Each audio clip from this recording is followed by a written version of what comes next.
The four of us just happened to be here recording other stuff, and a couple hours ago, the Superman trailer dropped. So this is the set that we're working with today. Gonna be simple, barely any editing. It's gonna look funky, but there's a new Superman trailer, and we have to watch it now. So we're gonna watch it. Ready, guys? Let's watch it. Okay. I'm so jealous that they have me. I mean, we're synced.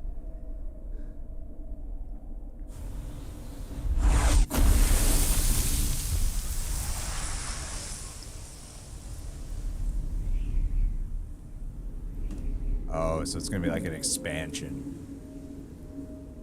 A whole sequence. I don't know, even having seen that image so many times, it still shocked me. I love the Fortress of Solitude, like, environment feels so frigid and, like, lived in. Or not lived in.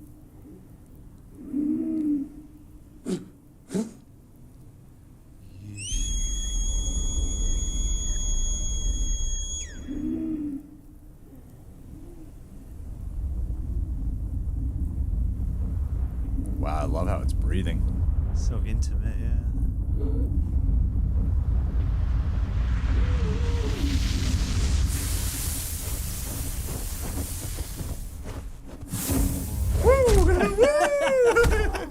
Get up, Dad. Easy boy.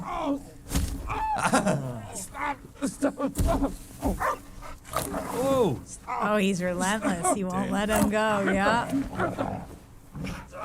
Dang.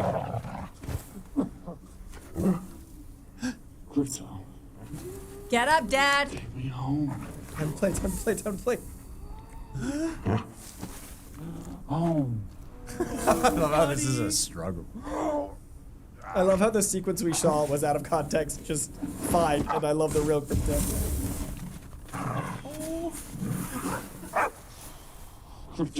It's such an interesting way to humanize Superman. Like, man's best friend. Great with the music cue. He finally randomly gets it. Oh, Fortress of Solitude! Fun. That looks really cool. The scope is so Yeah, beautiful. they did a really good It job. was with meant to this. be seen on a laptop or a phone, I'll say Yes. that. Yeah. We should watch this on Arm our for plane. a microphone in the way of the screen. Awesome. I wonder where in the movie we are.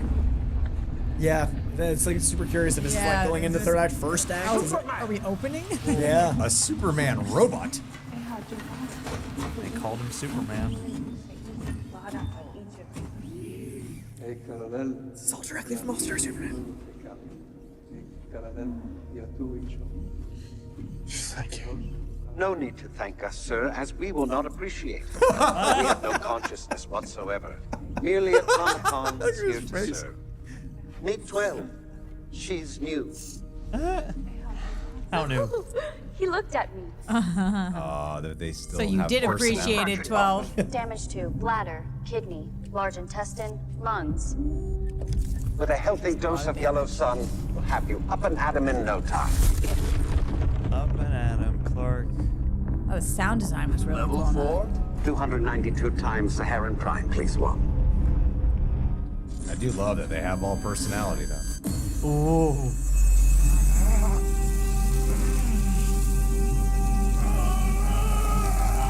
Music. Man, this footage has just been struggling. Well, I love that like healing would still hurt. Like if you're broken internally, Yeah. it's still, and like the sun not that he at doesn't feel 292, pain. yeah, he Yeah. still has pain receptors. He's back. First time we hear him speak. Yeah. Oh boy. Hawkgirl, Isabela. I like how a lot of it is an expansion on the actual trailer itself. And it's Yeah. a lot of it's recontextualized. Whoa, what is going on there? What the hell? Wow. Wow. Wow. I can't get over the score. Ooh, I got goosebumps. Yeah. And all the lighting too. Eddie. Whoa.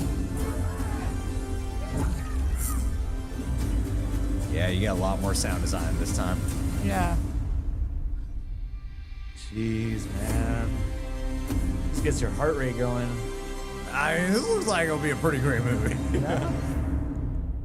Looks like he's got the spirit of Superman. Wow. Well, we did it. We did it. You guys start talking. I'm gonna make sure the cameras are still running. John Campia. How are you guys doing? It's the summer of Superman, man. It's here. Like, I've been waiting. I'm so excited for this film for like 100,000 reasons. But this is we did DC back in 2012. When did we start doing DC movie news? I know for 8 years. Yeah. So it was the year after Man of Steel. So the year of, so 2014. 2014. So like I was there the first year, and I didn't do it often, but I did it from the beginning. And her and I, like the way I see Superman, I'm getting. And like the way we've wanted people to be excited about a Superman movie, we're getting. And like this feels like special.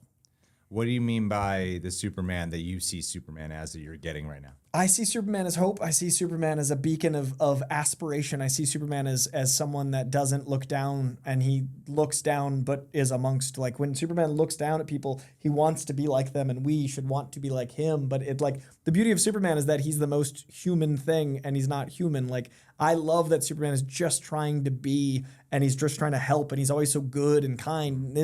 Like, I personally love that the way we're introduced to Clark in James Gunn's world is pain. Struggle, it's so humanizing. Like, there's nothing more human than the struggle. And I don't get that with other interpretations all the time. There's plenty of times if nothing ever affects someone, I'm not going to connect. And this is all connection and like man's best friend, healing from something, trauma. Like, and the fact that Lois, like the journalism side feels so predominant, the fact that it feels like he's got family, the fact that everything's shot wide for scope. It's shot bright for energy. It's shot to be huge and it feels impactful. And this is just what I've been waiting for a long time. Roxy, we were having a conversation earlier about being lonely, but the power of support. And this whole trailer actually demonstrates the Crypto and the Robots. The support. How do you feel watching it? Oh, man. I just think that they're absolutely nailing this. Kind of similar to Coy about this feeling like my Superman. He's the most super of the man. Like, I know that sounds so simple, but I always think of him as what humanity aspires to be, what everybody should aspire to be, the most super version of man. And even though he's not man and not human, and watching him here fight through, because that's what all of us have to do, it's really cool that they let that opening sequence breathe the way they did. And then we got a bunch of stuff. But I love that they were like, no, we really want to show you guys the world that we're bringing you into and who this Superman is. And he's somebody who gets up when he's down and fights to get up when he's down. But he does get down. He's not somebody who is indestructible in the way that we have seen iterations before, where it's not relatable because there is only one weakness, which is kryptonite. There's many weaknesses for Superman, including the fact that he has love, which can be a strength and a weakness, right? Doomsday didn't even have kryptonite. Like, Doomsday just beat him to death. Like, I feel like there's so many ways that Superman has lost some of the integrity and core of what he is just because of, like, he is so powerful. And there's there's a writer called Grant Morrison that I adore. And Grant Morrison very, very clearly made statements about the thing that makes a lot of writers think Superman's boring is actually what makes him amazing. So many people mishandle, like, oh, he's got all those powers, that's pretty lame. Oh, he's kind, how cheesy. And Grant Morrison's like, that's the thing that is fascinating. That's the thing that is beautiful. That's the character. And this to me feels more like how I see Superman. The character's been around for almost 100 years. There's gonna be different takes. There's gonna be different interpretations. That's the beauty of the character. I've wanted this, and I didn't grow up in the Christopher Reeve Superman. I grew up on the Smallville Superman, which means I grew up on Clark Kent because we didn't get Superman to the last frame. I've waited for this my whole life because I didn't. Like, Smallville never Supermaned, and I waited. Like, I've had blue balls for 20 years. So excited. What did you guys think? How did you guys feel about the trailer? John, please. Oh, I mean, yeah. Like, everything you guys have said has been right on the money, and I like that, again, it's a moment that we are very familiar with now, but I think to counteract the whole, like, Superman's boring because he's invulnerable, to start in a moment of complete vulnerability and something that is, like, everybody knows the relatable peril of being alone, needing help, not being able to help yourself. And so, you know, that kind of brings you right into the potential drama of what this Superman can be. And like you said, it's like you have so many wide, bright, shots with this like bath of backlighting and stuff like that. Like you really feel the saturation and the pop of the color of the world. And yeah, it feels like it has everything. It has sweep. It feels like it's going to have some stakes, but it's also feeling like it's going to have some fun and it's going to have some scale and some awe-inspiring, eye-popping visual flavor and whatnot. And yeah, to get some little heart and levity, I should say, with the Superman bots or whatever, however they credited them in the subtitle there. Number 12. Yeah, and it's like, it's number 12 is brand new. And it's like, Alan Tudyk, number 4. Yeah. Or if you clocked the Tudyk. Was it? Okay, yeah, I was gonna say, like all the rogues of the James Gunn gallery must show up somewhere in the comics gallery at large. But yeah, like this, it's, you point out, it's like basically an expanded, more breathable version of the teaser we've already seen, but it is succeeding in getting me that much more excited and invested in just the idea of watching a Superman at all, let alone this Superman. And I do think it's funny, and you can correct me if I'm wrong. Like in recent times, it has become sort of clear to me. I feel like the same thing that makes a Superman story compelling is like the same thing that makes a Spider-Man story compelling. It's just about watching a guy try and be there for everyone, and you can't. Just trying to do the right thing and be a good guy, but it's really hard to do that, no matter what your powers and responsibilities are. It's the responsibility that creates the peril. So I don't know. I feel like all that's alive and well in what we just saw. I'm excited. I mean, I guess for like the very little things to add on to, I think that what it brought to me was a guy who was showing respect in the face of enormous struggle, which is, I think a lot of times when we're struggling, it's really easy to lose sight of your manners. And I think this guy going in and saying thank you to the robots, I was like, I don't know why, but that seems like a very specific character moment to me of a guy who doesn't need to thank them, they don't even view themselves as consciousness, but he cares to show that level of consciousness. And there's a later shot in the trailer where he's holding one of them. It's so true, though. Like we talk about, how do you treat your Alexa? How do you treat your Siri? And like, what does that mean to you? And watching him say thank you, it's got to be. It's not just a funny moment. That's real to who he is. I think Gunn fleshed. Sorry, Corey. No.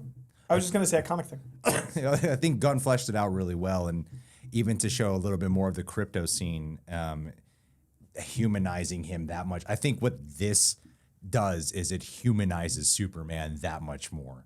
Is it already stark and interesting to start off with him struggling in the trailer, and I was like, all right, now we're gonna give you a very big expansion of that, way more of not only having like a superhero dog, but the struggles of what it's like when you can't communicate with a dog. And a dog who's kind of being a little selfish in the moment, not being selfish, but not understanding the pain. Yeah, it's a dog being a dog, and where it's frustrating, but he knows that being frustrated is not really going to be productive. It makes him relatable. Yeah. And making Superman relatable is kind of a hard task sometimes. And then, additionally with the rest of the footage, it shows you a lot of expansion in a way that allows you to hear some dialogue, hear some sound design. That way it's not only beautiful imagery, you're getting a taste, because sound is what makes it immersive more than visual a lot of the time. And I think the sound actually did, even watching on a laptop with like the speakers very far away, we're used to doing reactions with headphones on a giant TV, and this is like so the opposite. The way the fortress sounded as it was popping up was so cool, and not to mention the score, which is obviously unbelievable. Incredible. But the way that every piece of the fortress was moving, and even as things are going on inside with the yellow sun, and you can hear like kind of the cracking of the fortress because of the ice. That was such a cool sound design choice. I'm so excited to see that on the big screen. Listen to it. I got to give credit to this being such an interesting direct adaptation of specific comics. All-Star Superman has been credited a few times with like what James Gunn, his advertisement, like in the 2 years ago at the DC thing, All-Star Superman. And up until like, seeing this footage, I've been wondering how. Because that's a really specific comic. Those androids are from All-Star Superman. Him being supercharged with the sun is actually crazy, because if they go extreme with it, what happens in that comic is he gets overpowered by the sun. It actually poisons him. So that clearly, I read that as pain of him being mended, right? Yeah. But I'm also curious, will this follow All-Star Superman to the point where he gets powered and poisoned by it. Like, so just seeing that as a comic fan, I'm like, are they going to go all the way to the thing? And that's always fun when a teaser is like, hey, we know you know this comic fan, but also it doesn't blow anything for people that don't, and they don't have to go that way. So I'm really excited. Like, this is cool. There's also probably somewhere in the middle where I've always taken that more, it's like almost like his chemo, where there's bad parts to it and there's good parts to it, which again is kind of more relatable, watching somebody do something that they have to do to survive, but it's still causing pain and can still cause turmoil and troubles. Also, full disclosure, I had seen this, but I wanted to comment on it. So anyone in the chat that's like, you already talked about this. Yeah, we know. But I think what's beautiful about this is an entire new generation. You've got a mustache. I know. I was there when I said it. But like, there's an entire new generation that's gonna get to have their Superman, and I feel like Spider-Man has been rushed. You know, like, I'm an Andrew Garfield Spider-Man boy. A lot of people are Toby. A lot of people are Tom. A lot of those people are the same generation. Sure. It feels like it's been a little bit since we've had a first Superman. You know, 2008 or 2012 was... I'm also an Andrew person. I didn't know that about Oh my God, by a comfy margin. Like, Andrew Garfield by a lot. But it's been 13 years since Man of Steel. Yeah. So we like, this feels like... You know, if you were 2 when that came out, you wouldn't have seen it. You're 15 now. This can be your Superman. Like, there's something that feels like a before and after. Like, this feels like impactful in its footage. Yeah. Well, we did it. We watched it. Superman. Let's see how this video looks and turns out and what we're dealing with. And hopefully it's public and you guys are able to watch it. Thank you both for sticking around. Let's do this.